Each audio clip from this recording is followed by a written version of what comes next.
श्री श्रीकांत शिंदे जी। धन्यवाद सभापती महोदय। आज महाराष्ट्रामध्ये सगळ्यात मोठा वारकरी संप्रदायाचा सोहळा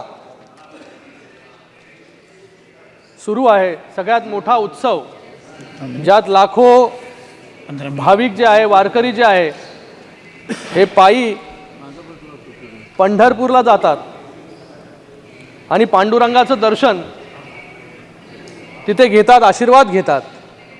आणि आज माझं भाषण हे पहिलं भाषण या 18व्या लोकसभेमधील पांडुरंगाच्या जयघोषाने मी सुरू करू इच्छितो। पुंडलिका वरदे हरी विठ्ठल, श्री ज्ञानदेव तुकाराम, पंढरीनाथ महाराज की जय। बहुत बहुत धन्यवाद सभापति महोदय कि आज मुझे आपने राष्ट्रपति जी के अभिभाषण में कि उनके समर्थन में एनडीए के सबसे पुराने सहयोगी शिवसेना की तरफ से मुझे यहाँ पर बोलने का मौका दिया। शिवसेना सबसे पुरानी साथी इस एनडीए में है। जैसे एलआईसी का एक वाक्य है, जिंदगी के साथ भी और जिंदगी के बाद भी, बाला साहब के पहले भी और बाला साहब के जाने के बाद भी शिवसेना भारतीय जनता पार्टी के साथ में आज एनडीए में खड़ी है।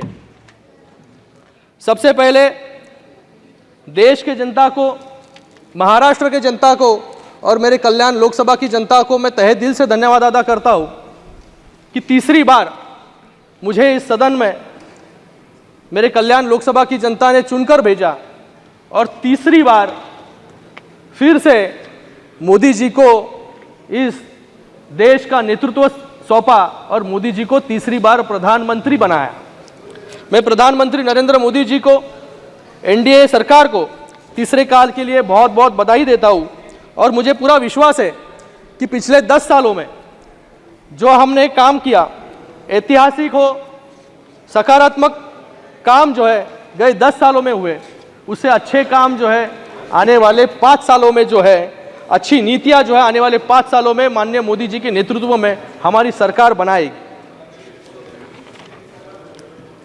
इस चुनाव में जनता ने एक मैसेज दिया है, कांग्रेस अकेले लड़े या इंडिया अलायंस बनाकर, बैठना तो विपक्ष में ही है।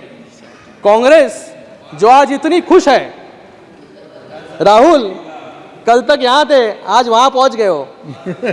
कांग्रेस को राहुल की जगह उधर ही है विपक्ष में। मुझे लगता है कि जो आंकड़े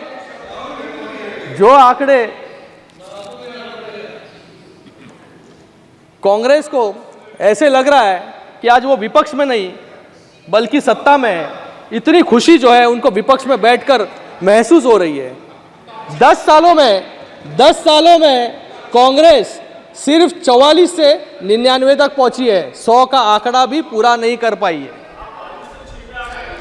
हम लोग जो है, अरे हम लोग 15 लड़े और 7 जीते।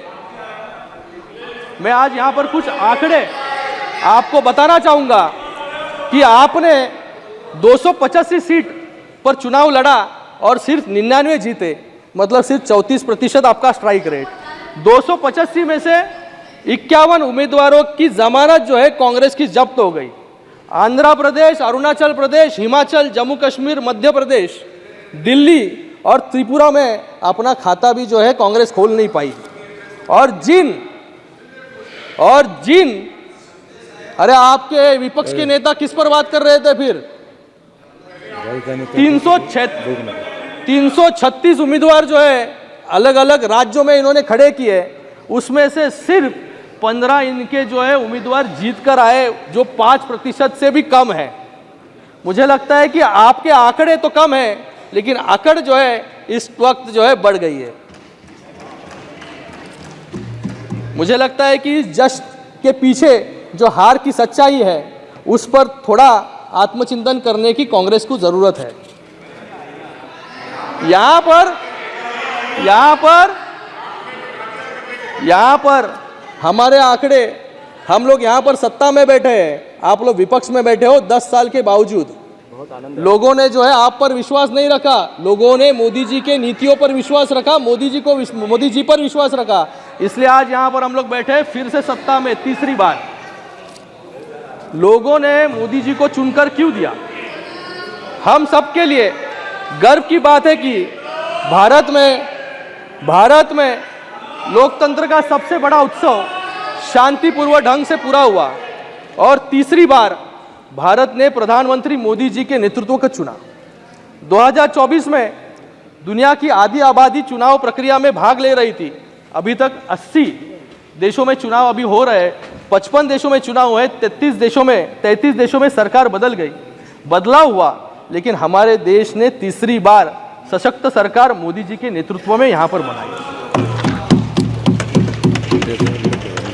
एक महत्वपूर्ण प्रश्न यह है कि जब विश्व भर में बदलाव की लहर है, तब भारत जैसे डाइवर्स और सबसे बड़े लोकतंत्र में स्टेबिलिटी कैसे है? उसका सबसे प्रमुख कारण है जनता को हमारी नीतियों पर विश्वास। हमने दिखा दिया है कि अंतर्राष्ट्रीय स्तर पर भारत की छवि गए 75 वर्षों में सबसे ज़्यादा मजबूत अभी हुई है। आज हमारा देश किसी पर भी निर्भर नहीं है, बल्कि बाकी देश जो है भारत पर जो है निर्भर है। कांग्रेस सरकार की पॉलिसी, फॉरेन पॉलिसी ने हमारी इंटरनल सिक्योरिटी को कमज़ोर किया और इसी के कारण 26/11 हमलों का हम कोई जवाब नहीं दे पाए। लेकिन आज वक्त बदल गया है, हमारी सरकार पाकिस्तान को सर्जिकल स्ट्राइक के माध्यम से जवाब देती है। G20 के डिक्लेरेशन में विश्व के सबसे शक्तिशाली देशों के साथ कंसेंसस बनाकर मोदी जी ने भारत की ताकत पूरे विश्व को दिखा दी। आज सऊदी अरेबिया हो, UAE हो, बहरीन हो, इजिप्ट हो, ऐसे देश अपना सर्वोच्च नागरिक सम्मान हमारे प्रधानमंत्री जी को देते हैं। जब इस सदन ने 370 हटाया, तब विपक्ष के कुछ साथी और कुछ चुनिंदा देशों को अगर छोड़ा तो पूरे विश्व ने इसका समर्थन किया। जिस भारत को थर्ड वर्ल्ड कंट्री बोलते थे, वो आज थर्ड लार्जेस्ट इकोनॉमी बनने के रास्ते पर है। आज विश्व स्तर पर प्रधानमंत्री जी को जो सम्मान मिलता है, वो 140 करोड़ देशवासियों का सम्मान है, भारत का सम्मान है, वो प्रमाण है भारत के विश्वगुरु बनने का। कोरोना महामारी हो, उसके अंदर 30 करोड़ से ज़्यादा वैक्सीन जो है हम लोग ने एक्सपोर्ट किए और 100 से ज़्यादा देशों को जो है उसका फ़ायदा हुआ। यहाँ पर कुछ आंकड़े मैं प्रस्तुत करना चाहूँगा कि 2014 के पहले हमारी स्वास्थ्य व्यवस्था कैसी थी। 2014 तक देश में सिर्फ 7 एम्स थे और 390 मेडिकल कॉलेज थे, लेकिन आज 16 नए एम्स और 315 नए मेडिकल कॉलेज जो है शुरू हो चुके हैं। आज जम्मू कश्मीर में भी एम्स का निर्माण जो है वहाँ पर हो रहा है। 10 साल में भारत 11वें नंबर से 5वें नंबर पर पहुँचा है। स्टार्टअप जो आज 1 लाख से भी अधिक है, वो 2014 में सिर्फ 350 था। नेशनल सिक्योरिटी की बहुत बात यहाँ पर हो रही है, यहाँ पर अग्निवीर की बात हो रही है। मैं यहाँ पर अगर बात करूँ मुंबई, जिसने 2008 में आतंकवाद की दहशत देखी और उसमें भी जभी के कांग्रेस के गृह मंत्री थे तभी कपड़े बदल रहे थे, ऐसी व्यवस्था में 2008 में 26/11 जैसा हमला हुआ और जब ये हमला हुआ तब हमारे पुलिसकर्मियों के पास 303 राइफल, मतलब जो सेकेंड वर्ल्ड वॉर में यूज़ हुए थे, वो 303 राइफल के साथ जो है हमारा डिफेंस सिस्टम, मतलब पुलिस जो है आतंकवादियों के साथ जो है लड़ाई वहाँ पर कर रही थी। लोगों के पास जो है बुलेट प्रूफ जैकेट नहीं थे और आज जो है यहाँ पर ये अग्निवीर पर जो है बात कर रहे हैं। इनको कोई नैतिक अधिकार यहाँ पर नहीं है कि 2008 में बम्बई ने उसके पहले भी सीरियल बम ब्लास्ट देखे, लेकिन गए 10 सालों में ऐसे एक बड़ा शहर कोई नहीं, आज भारत में एक भी ऐसा शहर नहीं जहाँ पर जो है गए 10 सालों में एक भी हमला हुआ हो। हमारे 10 साल की नीति, और ये कह रहे थे डरो मत, मुझे लगता है कि आपसे जो है पहले हमारे आड़ोस पड़ोस के देश जो है डरते नहीं थे, इसलिए हमारे देश पर जो है आए दिन हमला करते थे। आज आड़ोस पड़ोस के देश जो है मोदी जी से डरते हैं, इसलिए गए 10 सालों में एक भी हमला जो है बड़े शहरों में हमारा हुआ नहीं। प्रधानमंत्री जी ने अरे सुनना सीखो जरा। प्रधानमंत्री जी ने आह्वान किया था आत्मनिर्भर भारत का। मुझे गर्व है कि पिछले एक दशक में हमारे डिफेंस एक्सपोर्ट्स 18 गुना अधिक होकर 21,000 करोड़ रुपए तक पहुंच चुके हैं। हम 85 देशों को एडवांस टोर्ड artillery guns BrahMos missiles export आज कर रहे हैं। ये हमारी नीति है। यहां पर सभी लोग जो है आज कॉन्स्टिट्यूशन पे बात कर रहे हैं। शपथ जब भी ले रहे थे तभी भी कॉन्स्टिट्यूशन दिखा कर जो है यहां पर संविधान दिखाकर यहां पर शपथ ले रहे थे। मुझे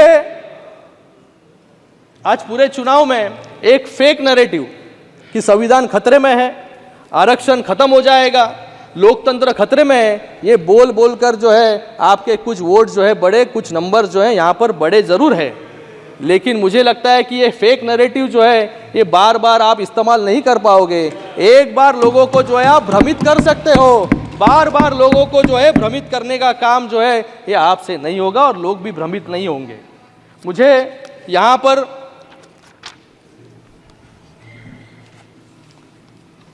इंडिया अलायंस के सांसदों ने यहाँ पर कहा कि संविधान जो है अगर भाजपा की सरकार आई तो ये संविधान को फाड़ कर जो है फेंक देंगे। मैं उनको याद दिलाना चाहूँगा ये मनमोहन सिंह जी की सरकार नहीं है कि जहां पर राहुल जी ने जो है ऑर्डिनेंस को फाड़ कर जो है फेंक दिया था। ये हमारी सरकार है, यहाँ पर संविधान पर चलने का काम जो है हमारी सरकार यहाँ पर करती है। आज डॉक्टर बाबा साहेब अम्बेडकर के नाम पर जो है आप लोग यहाँ पर राजनीति करते हो, लेकिन डॉक्टर बाबा साहेब अम्बेडकर जी को 2 बार हराने का काम अगर किसने किया होगा वो कांग्रेस ने किया। कांग्रेस ने जो है नेहरू जी ने डॉक्टर बाबा साहेब अम्बेडकर के विरोध में जो है प्रचार भी यहाँ पर किया।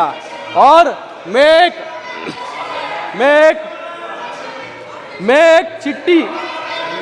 चिट्ठी के आप प्रोटेक्शन दीजिए सर। नेहरू जी के एक चिट्ठी के मैं एक चिट्ठी के जो नेहरू जी ने 27 जून 1961 को सभी मुख्यमंत्रियों को लिखा था, उसके अंदर क्या लिखा था? I dislike any kind of reservation, more particularly in service.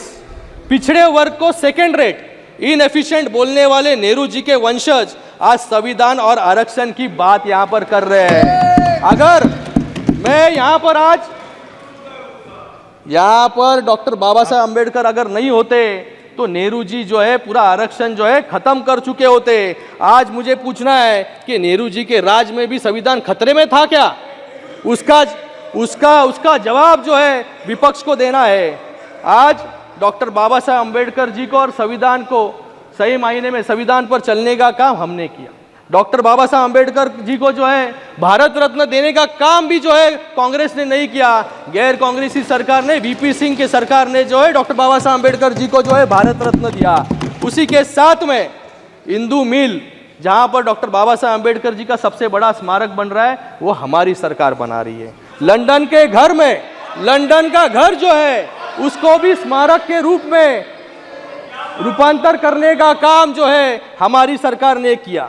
उसी के साथ में 26 नवंबर को संविधान दिन मनाने का काम भी हमारी सरकार ने किया। उसी के साथ में पुराने पार्लियामेंट को संविधान सदन नाम देने का काम भी हमारी सरकार ने किया, मोदी जी ने किया। मुझे लगता है कि सिर्फ संविधान चिल्लाकर जो है कुछ बात नहीं होगी, संविधान पर चलना भी होगा। यही बोलते रहिए अगले इलेक्शन तक। और यहाँ पर जो है बहुत अभी कुछ लोगों ने यहाँ पर इलेक्शन कमीशन पर उंगली उठाई। मैं इनको सवाल पूछना चाहता हूँ, एमएस गिल कौन थे? जिस एमएस गिल ने हमारे हिंदू हृदय सम्राट बाला साहेब ठाकरे जी के अधिकारों को छीना, वोटिंग का अधिकार 6 सालों के लिए छीना, और जो एमएस गिल मुख्य चुनाव आयुक्त थे, उनको पहले राज्यसभा में लेकर फिर केंद्रीय मंत्री बनाने का काम किसने किया, और आज ये संविधान बचाने का काम जो है यहां पर कर रहे हैं। सेम यहां पर इनकी जब भी सरकार आई, जब 400 पार इनके पास थे 400, तभी इन्होंने क्या किया, 400 पार जब 1984 में थे, तब एक गरीब मुस्लिम महिला जिसका नाम है शाह बानो, उसको सुप्रीम कोर्ट ने जो है उसका हक दिया था, लेकिन सुप्रीम कोर्ट के निर्णय के विरोध में जाके जो है सिर्फ एक विशिष्ट वर्ग के लिए इन्होंने कानून बनाया और मुस्लिम महिलाओं का जो है अधिकार छीनने का काम इन्होंने किया। लेकिन आज मुस्लिम महिलाओं को उनका अधिकार देने का काम नरेंद्र मोदी जी ने किया, ट्रिपल तलाक हटाकर। 400 पार, प्लीज प्लीज 400 पार, आप डिक्टेट माननीय सदस्य प्लीज आप बोलो, आप बैठिए नीचे। प्लीज तीसरी बार का सांसद हूँ, समझाने की यहाँ पर जरूरत मत कीजिए, तीसरी बार चुनकर आया हूँ, आप बैठो नीचे, बैठो नीचे। सदस्य प्लीज आज आप बोलिए, 400 पार। आप बैठिए। अरे राहुल गांधी क्या बात कर रहे थे, राहुल गांधी क्या बात कर रहे थे। शहर पे देखो, इधर ध्यान मत देना, कोई रिकॉर्ड में नहीं जाएगा, कोई रिकॉर्ड में नहीं जाएगा। 400 पार, आपका भी समय, जब समय के ऊपर ध्यान रखिए। जब अपने 400 पार करके, प्लीज प्लीज आप बैठिए, आपका कोई रिकॉर्ड में नहीं जा रहा है। विजय प्लीज, सबकी बात चुपती है। इस देश में राष्ट्रपति जी का भी अपमान करने का काम कांग्रेस ने किया। जब इस सिख समाज के साथ नरसंहार हुआ, अत्याचार हुआ, तभी किसने किया यह अत्याचार, इसका भी जवाब जो है कांग्रेस को देना पड़ेगा। उसी के साथ में जब भी राष्ट्रपति, अभी बोलो, अभी बोलने का काम कीजिए। ओ पापा जी, इधर बोलो प्लीज। दुनिया जानती है, लेकिन जब भी राष्ट्रपति जी यानी जैल सिंह थे, उनको इन्होंने 2 साल तक जो है किसी भी मंत्री को जो है मिलने नहीं दिया, और ये आज संविधान की बात कर रहे हैं। आपका समय, जब भी 400 पार इनके पास थे, 400, सर मैं अकेला स्पीकर हूं सर, 400 पार इनके पास थे, तभी बोफर जैसा घोटाला इन्होंने किया, जिससे सेना को कमजोर करने का काम भी जो है कांग्रेस की सरकार ने किया। उसी के साथ में जब भी 400 पार थे, तभी भोपाल गैस ट्रेजेडी में इतने लोग मारे गए, और वॉरेन एंडरसन को वीआईपी ट्रीटमेंट देकर जो है चार्टर्ड प्लेन से देश के बाहर भगाने का काम भी कांग्रेस ने किया। तो जब भी कांग्रेस के शासन था, तभी 400 पार, sir I am the only speaker sir, 13 minutes 400 पार, सर अभी तो थोड़ा आधा बाकी है मेरा सर भाषण, प्लीज। 400 पार, सर मेरा पहला भाषण है सर, संरक्षण दीजिए। 400 पार तो एंडरसन फरार, 400 पार तो संविधान पर वार, इनका 400 पार तो मुस्लिम महिलाओं का पर अत्याचार, और इनका 400 पार तो सेना में इन्होंने भ्रष्टाचार किया।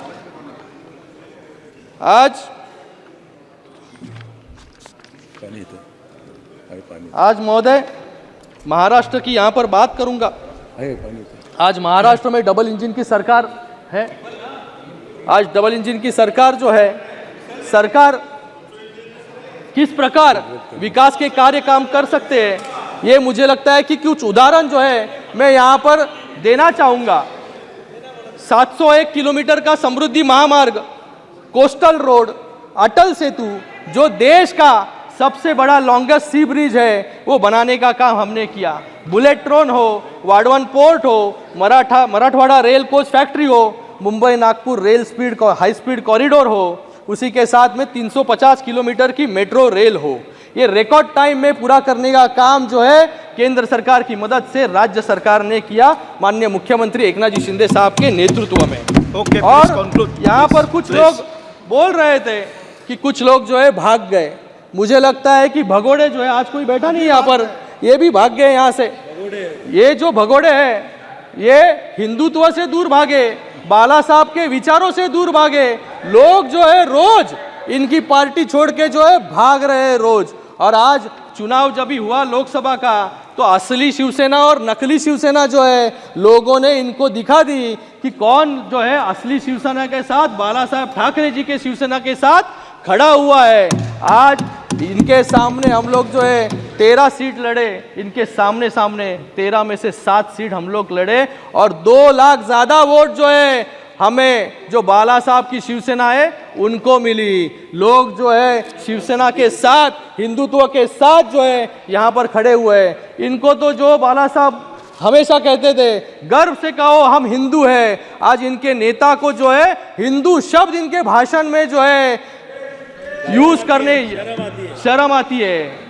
हिंदू शब्द जो है, हिंदू शब्द इनको इस्तेमाल करने में शर्म आती है।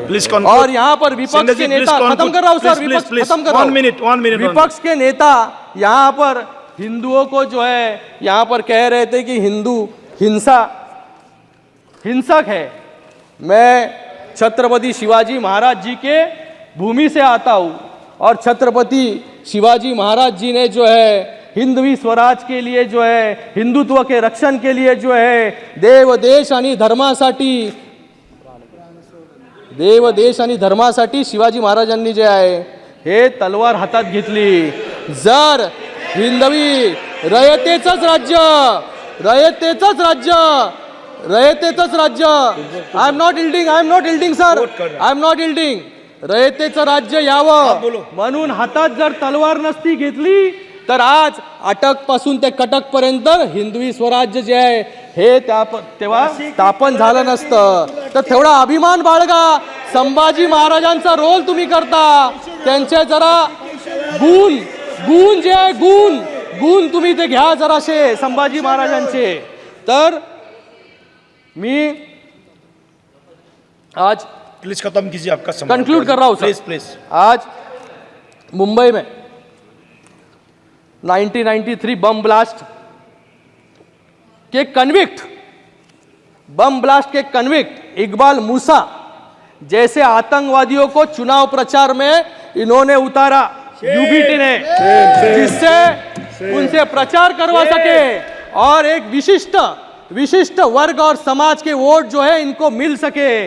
लेकिन आज इस इकबाल मूसा को जो है इन्होंने प्रचार में उतारने के बावजूद हमारे साथी रविंद्र वायकर जी यहाँ पर चुनकर आए। लोग जो है न्याय के साथ जो है खड़े हुए, आतंकवादियों के साथ जो है लोग खड़े नहीं हुए। आज रविंद्र वायकर जी वहाँ पर चुन के, और ये चुन के आने के बाद जैसे एक साइड से आलू डालो और दूसरे साइड से सोना निकालो, ये जो योजना लाए थे वैसी योजना मुंबई में लेके आए कि ईवीएम जो है ओटीपी से खुलता है और फिर जो है एक मिड डे ने उसके पेपर, एक न्यूज़पेपर ने जो है उसके आर्टिकल छापा।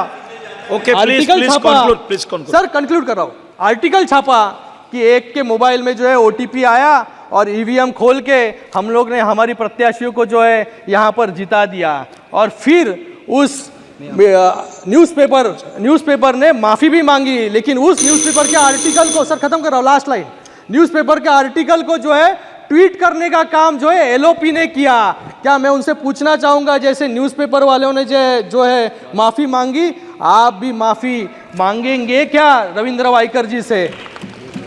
Okay, thank you sir. हो गया। तो मैं आज यहाँ पर सर खत्म कर रहा हूँ, लास्ट लाइन सर। आज यहाँ पर जो फेक नैरेटिव महाराष्ट्र में भी, sir please sir, last line sir, concluding line. आज महाराष्ट्र का इकोनॉमिक सर्वे सामने आया है। लोग जो है फेक नैरेटिव फैला रहे थे कि महाराष्ट्र से जो है एफडीआई बाहर जा रहा है, महाराष्ट्र से जो है धंधे बाहर, मतलब बिजनेस बाहर जा रहे हैं, फैक्ट्रीज बाहर जा रहे हैं। ये इकोनॉमिक सर्वे ने जो है इनके मुंह पर जो है एक तमाचा जो है जोर का लगाया है कि महाराष्ट्र आज जो है क्या कहता है कि आज इकोनॉमिक सर्वे के अनुसार महाविकास आघाड़ी के शासन में जीएसडीपी 6.76% था, जो आज बढ़कर 9.4 हो गया है। Thank you. आज निवेश में महाराष्ट्र, सर एक ही लाइन कंप्लीट कर रहा हूँ, एक ही लाइन है सर। आज निवेश में महाराष्ट्र अव्वल है और हमारे राज्य में 21,000 रजिस्टर्ड स्टार्टअप है, जिससे 2 लाख से अधिक रोजगार जो है लोगों को मिले हैं। एफडीआई में महाराष्ट्र सबसे नंबर 1 है और उसी के साथ में 22 लाख महिलाओं को हमारी शिक्षा नीति से फायदा हुआ है, जो एमबीए के समय सिर्फ 7.12 लाख था। और उसी के साथ में मैं ओके, थैंक यू यहाँ पर आपका बहुत बहुत धन्यवाद अदा करता हूँ कि आपने इतना समय जो है यहाँ पर मुझे दिया। और फिर से एक बार मैं सभी नए सांसदों को यहाँ पर बहुत बहुत सबका अभिनंदन करता हूँ कि जो आज 281 नए सांसद यहाँ पर चुनकर आए हैं, उनको भी बहुत बहुत शुभकामनाएं। धन्यवाद। जय हिंद, जय महाराष्ट्र।